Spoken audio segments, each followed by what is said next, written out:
Well, hello, Young and the Restless Daily Recap fans. Today's daily recap is for Wednesday, December the 21st, 2022. Wednesday, December the 21st. Well, this will be a short little recap because not all that much happened, but look, that's going to be the next week or two. What we're going to talk about is Jack and Summer and Kyle are talking. They got a plan. Jack's gonna go to try to, buy off Stark. They don't tell us right off the bat what the plan was, but I figured that's what it was gonna be. And he was going to text Summer and Kyle if it was safe for them to go ahead and leave for the cabin. Because he was gonna see if the plan worked to keep Stark occupied. Well, my thing was, if you're going to see Stark, why wouldn't you text them right before you walked in? Because bottom line, if he's at the hotel, he can't follow Summer and Kyle. He didn't arrive with a whole team of people, right? So why couldn't, soon as Jack found Stark, although I guess soon as he arrived at Stark's door and Stark opened it up, I guess Jack couldn't say, oh, let me send a text. Or Jack couldn't say, can I use your bathroom? Go in the bathroom and text. So, okay, I could see that might be problematic. But where's Jack's security? He has a security team, even though Stark has proven he can elude a security team, right? But bottom line, it could have been something like, hey guys, if Stark isn't there at the hotel, then I'm going to be texting you saying it's not safe because I won't know where he's at. But if you don't hear from me, that means I'm inside, I'm talking to him, I'm going to be stalling. You guys go ahead and take off because that'll give you time to get out of town. Stark couldn't follow him.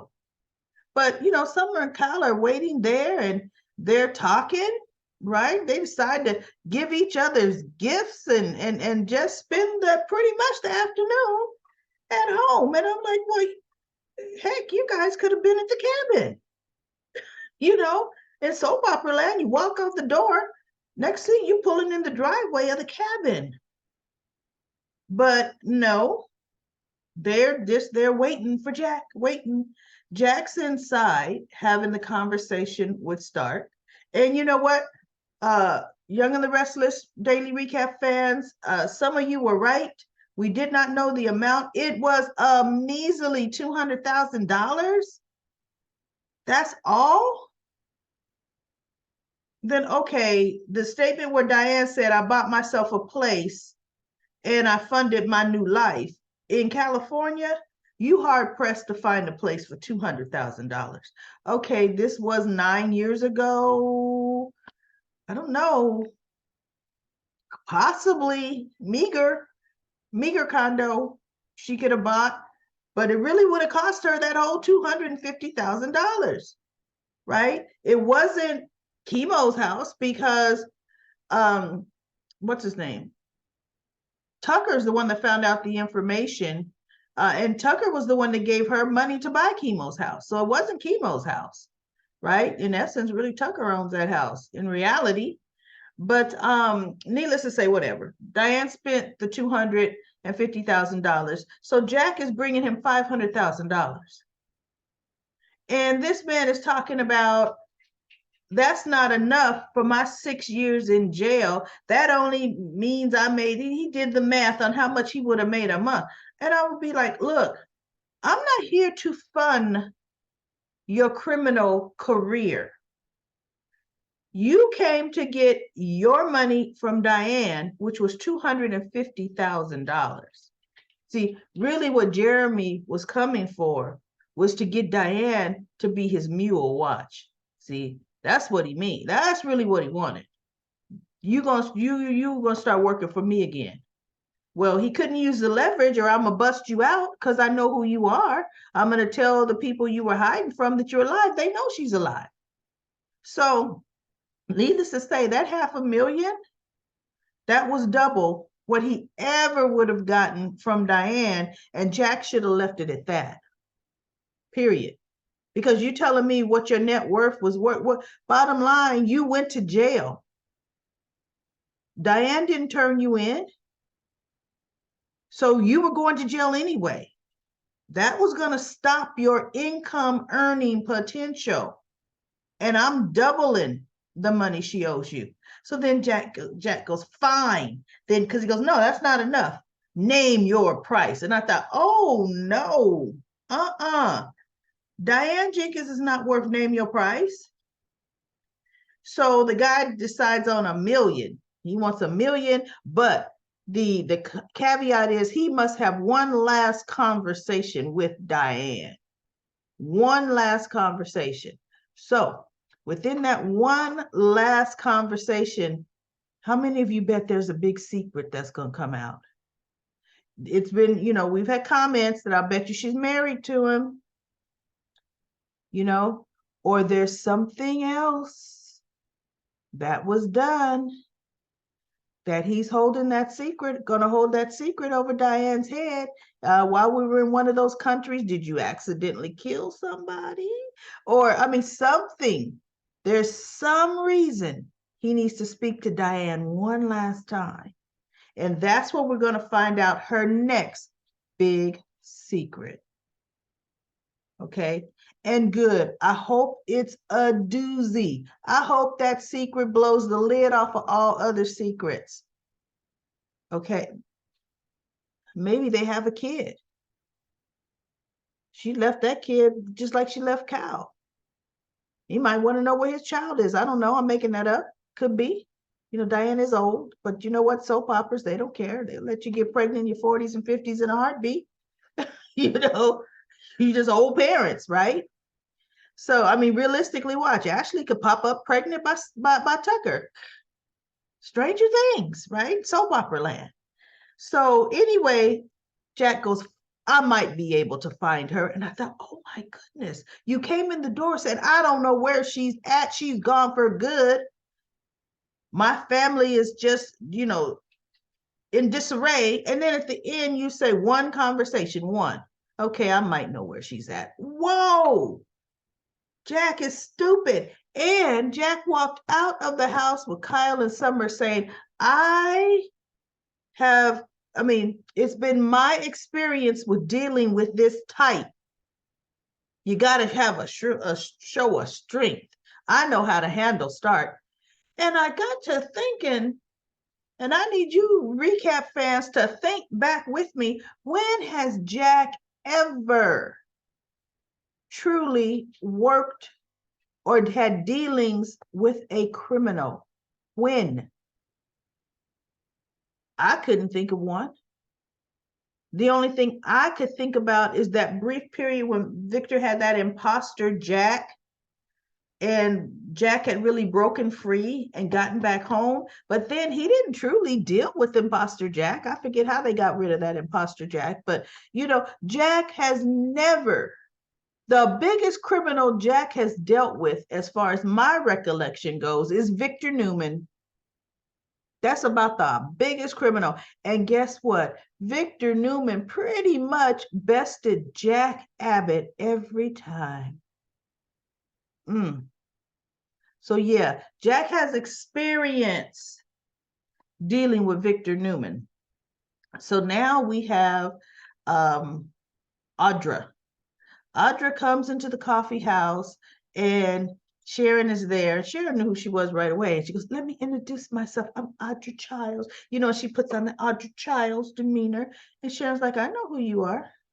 You were in here the other day asking questions of my staff about my son. Noah's told me so many things about you. He showed me all your beautiful pictures, and he described this place. Oh, and it's just seeing it in person. This place is beautiful. Oh, and the food is so good. Sharon goes, there's no need for you to put on this nice act for me. There's no need. And Audra kind of straightens up a bit. See, like you tried to snow Nikki and Nikki wasn't buying it. he tried to know Sharon. And Sharon has snowed a bunch of people in her lifetime, and her son had already told her how volatile you were. Her son already told her you lost a child, right? And guess what, everybody? After her and Tucker's little rendezvous, how much you want to bet if Audra Childs was pregnant? Audra was pregnant with Tucker's kid. That's my guess. If in fact she was ever pregnant, could have been Tucker's kid. Okay. Because she talked to him about how you're so insufferable. And I'm thinking, something else is a little deeper than the occasional employee rendezvous, right? And he goes, I know, and I'm sorry. And I'm thinking, oh, no, Tucker and Audra. But anyway, so Audra, pretty much, Sharon kind of cut that short. Talking about how happy Noah is. She hasn't seen him so happy because when he first got back to town, he was in a state. And Audra was kind of like, yeah, he missed, it's because of what we meant to each other. And Sharon said, but when he met Allie and they started seeing each other, and they got together, my son has never been happier. As she's looking at Audra, and Audra's like, oh, like message received. No, I wish the best for Noah and Allie. I wish the best. But Sharon is kind of like, okay, so you're doing some work for Chancellor Winters. Is that temporary job? Is it permanent? And I was like, oh, you're asking me how long am I going to be in town? So Sharon's kind of like, pretty much. And Audra's like, well, you know what? I like it here in Genoa City. So I don't know. I might stay here. And Sharon just looks at her. So then Audra's nice talking to you. She takes her little coffee. She sits at the table where Chance comes in. See, we could already tell who the couple's going to be, possibly. Chance comes in, and he's so excited talking to Sharon about he cracked the case, and Sharon's like, wait, what case? And he goes, did Ray mention it to you? It was this Christmas case, and every Christmas we have this problem at the Genoa City Mall, and blah, blah, blah. And he cracked the case. It was one of Santa's elves that gets a job there, and he's robbing the stores blind. But anyway, Audra is listening to him talking. She sits right down at the table, and she is just all knee deep in that conversation. I'm telling you, if that chick could read lips, she was reading Chance's lips. And when Chance said something, a little funny or a funny conclusion, she was over there like, ooh, who's that? Who's that guy? Hey. And so Sharon was like, yeah, they were just truly having a really good conversation about the end of that particular case. So then Sharon gets a phone. That's my 15-year-old dog clearing her throat. Ignore that noise. It's getting worse the older she's getting. So Sharon gets a call from Faith. She goes, I'm sorry, Chance, I gotta get this call. It's Faith. So she runs out to the patio because Faith is doing a Christmas vacation with some college friends in Switzerland, right?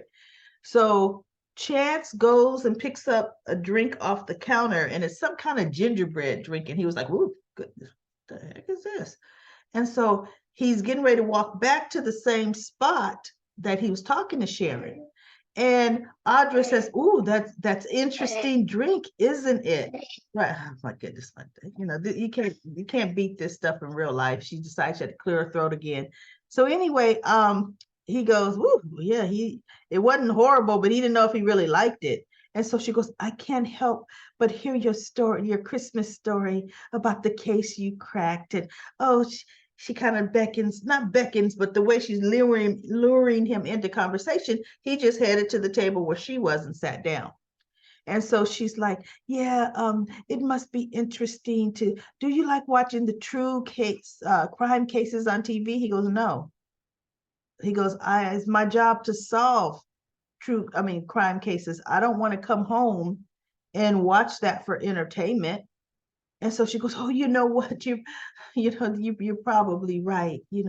I don't know if I would like to come home and watch some kind of financial, show about finances, because that's what I do. So, they kind of, small talk about that. And Sharon turns, she's on the phone and she sees Audra talking to Chance. And you can always tell Audra's body language. As she's talking to you, she's kind of moving. She's flirting with you. And then her body language, she has to be mobile with it, Like, I'm so hot, I can't sit still. I got to move a little bit. Oh, you're so interesting to me. What? So Sharon gets off that call like lickety split. She comes over. How's it going over here? Because Audra's just,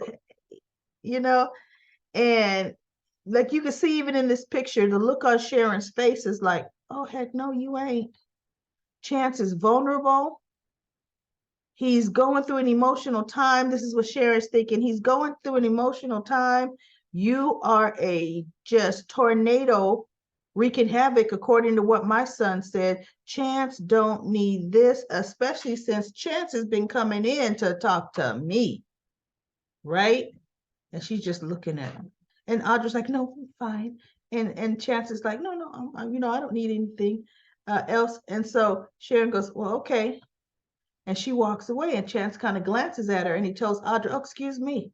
Chance goes over to the counter and keeps talking to Sharon. He goes, so how's Faith? And so Sharon starts talking about Faith, and they keep talking, right?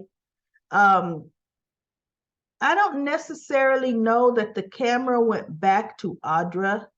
It may have shown Audra as Chase was walking away, but Sharon ended up hooking Chase right back on in away from Audra, right? And they keep talking.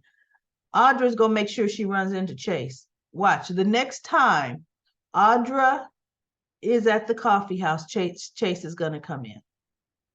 She's gonna be at the coffee house way more often because now she knows Chase comes there to see Sharon because Chase said, I love Chance. I said Chase is Chance. Chase is on General Hospital. Chance, because Chance says, I love coming in here talking to you because you always put a positive spin on things, Sharon. So she knows he frequents the place. So she's going to start coming in, not to talk to Sharon, but to get her coffee. She'll post herself probably in a corner in a booth. She'll post herself on the patio so that she's not that noticeable to Sharon or anyone. She'll even pretend she's got her little tablet working, but she's going to maneuver herself to bump into Chance more often, right? That's going to be interesting. So that was absolutely it. There was nothing else that really happened on The Young and the Restless today. Things are going to drag. I mean, because we're still on Christmas Eve. So we'll probably be on Christmas Eve, maybe today going into Christmas Day, because for sure Friday, I think will be Christmas Day. So, we did Christmas Eve all week long on The Young and the Restless, all week long. So we should wrap up into Christmas on Friday if they don't start going into Christmas Day on today's episode. So let's go to Comment Corner. We only have one comment that my comments are showing. It's funny. It showed a count of 6, but I absolutely do not see 6 comments on yesterday's video. I only see 1 comment. So I'm going to read it. It is from Ditos. Ditos says, hi, so wanted to high five Ashley when she started nailing Jack. Ashley sure did a good job yesterday and stood her ground. Oh, one thing I didn't talk about on today's episode, Tucker. Ashley met him upstairs because remember Audra was hiding in his bathroom because they were getting ready to get busy either on that tiny love seat or on his bed, one of the two. And he's kind of disheveled, but buttoned. And so she goes, did I catch you at a bad time? He goes, I'm just getting ready to jump in the shower. And so she goes, I thought when I talked to you earlier, you said you were in the shower. He goes, well, that's earlier today. I love working out at the spa up there, gym. He goes, so sometimes I have to take multiple showers in a day. And so she goes, oh, and I thought, asked her to join you. She'll leave. So he goes, so I'm getting ready to take a shower. You could come and wait till I'm done. I'll be quick. Or you could come in and join me.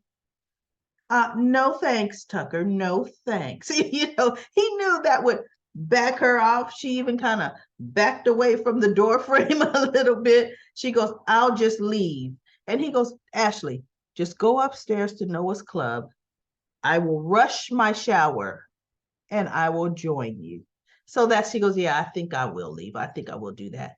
And Audra's like, I got to take a lesson from you. I like the way you handled Ashley. But anyway, back to Comment Corner. Um, she was exactly right. Yes, Ashley was with everything she said to Jack, everything about how Diane had 6 years of Christmases while Stark was in jail, because Diane was really gone for like 9 years. But while Stark was put away, oh, she had 6 years to come back and reunite with her family, but she chose to stay away even longer. And then Dito says, I actually like the scenes. She's liking the scenes with Billy over the next few days. And then she says, Sister Fran, if you're reading this comment, pay very close attention to Sally at the end of Thursday's show. Ditos, did you watch ahead? Did you watch an episode ahead on YouTube or the internet? Oh my goodness. I'm glad you didn't give it away, Deedles. On Thursday's show might be a correct prediction. Now I'm wondering, what prediction were you talking about? I tell you, Merry Christmas to all, and especially Sister Fran and Daily Recap Lady. I tell you, everybody, you have a very, very happy and safe holiday. That was the only comment from Comment Corner, but I will be back for tomorrow's recap on The Young and the Restless.